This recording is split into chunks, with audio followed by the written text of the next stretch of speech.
こんにちは、ギターの上谷です。今回は楽器の話をしたいと思います。楽器の話って言っても修理の話なんですけど、今映ってるアントニオ・マリン・モンテロ、スペイン・グラナダの制作家の楽器ですね。ブログの方には少し書いてたんですけど、これを修理に出していろいろ発見があったりしたので、その話をしたいと思います。これは実際に弾いてる時の写真ですけども、この楽器がアントニオ・マリンです。側面板の木目がはっきり見えると思うんですが、これはハカランダなので木目が非常に特徴的ですね。この楽器は2011年に中古で買ったんですけど、買った時に糸巻きはイギリスのロジャース製のものに変えました。ロジャースの糸巻きの性能は非常に定評あるんですけども、デザインも綺麗ですね。これはロジャースとしては割とシンプルな方かなと思いますけど、それでもとても綺麗な糸巻きだと思います。このアントニオ・マリンを修理に出したっていう話なんですけど、なんで修理に出したかっていうと、割れちゃったからですね。その時の写真がこれなんですけど、特にぶつけたとかそういうわけではなくて自然に割れました。日割れっていうらしいんですけど、乾燥による割れですね。割れたのはショックでしたけど、しょうがないですし、この際なので気になってた他のことも含めていろいろ調整と修理をしてもらうことにしました。1ヶ月ちょっと待って戻ってきた楽器を受け取りに行った時の写真ですね。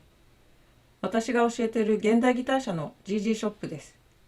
割れの修理について詳しく説明してもらいました。ただ実は割れてたのはここだけじゃなかったんですね。修理をお願いした時に私が気がついてない割れがあることが分かって、もちろんそれも修理してもらったんですけど、それについては後でお話しするとして、まずは最初の割れについてですね。最初の割れはこんな風に治ってきました。修理した部分は塗装を少し塗り直すので色が変わってますけど、これはしょうがないですね。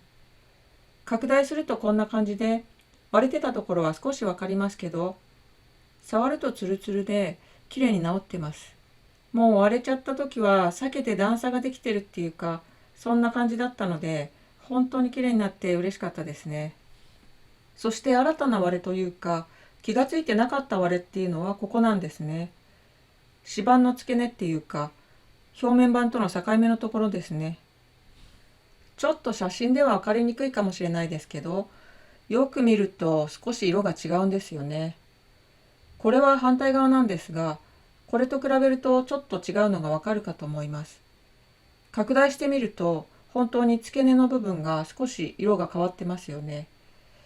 これが割れだったんですね。気がついてませんでした。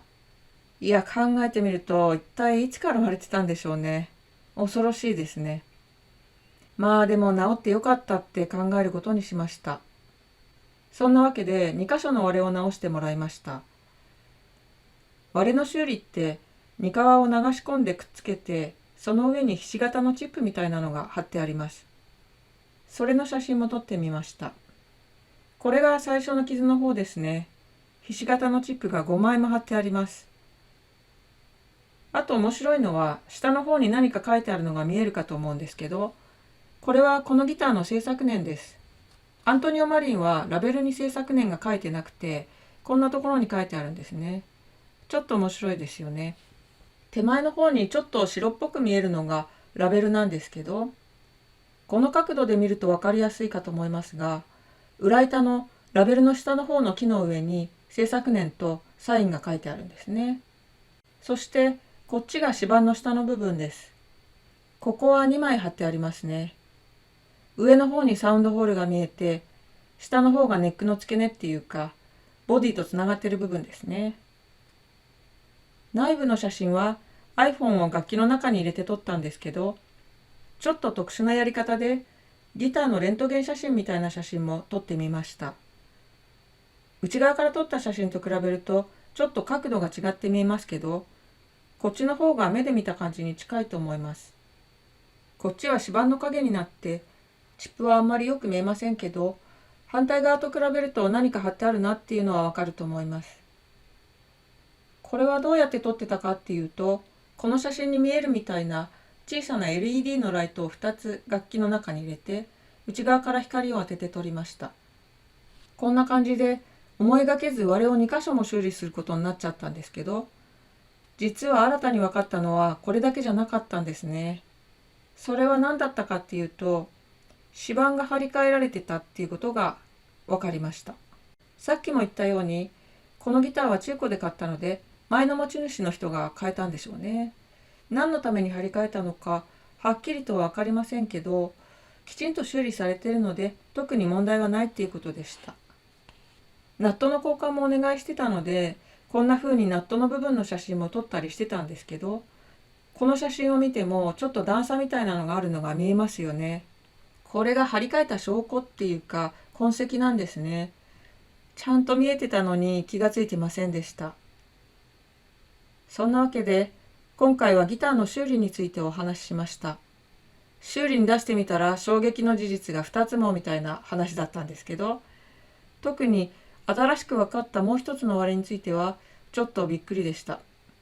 でもまあおかげで同時に治ったのでよしとします。ただ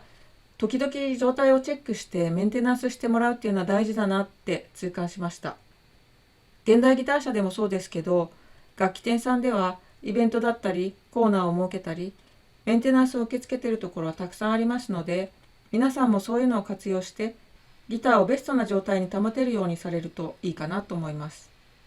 なんだか自分のぼんやり具合がバレちゃったみたいな話でもありましたけど、それも含めて何か参考になるところがあればと思ってお話ししました。いつもの通りご意見やご感想などぜひコメント欄にお書きください。よろしくお願いします。ではまた皆さん、楽しいギターライフを。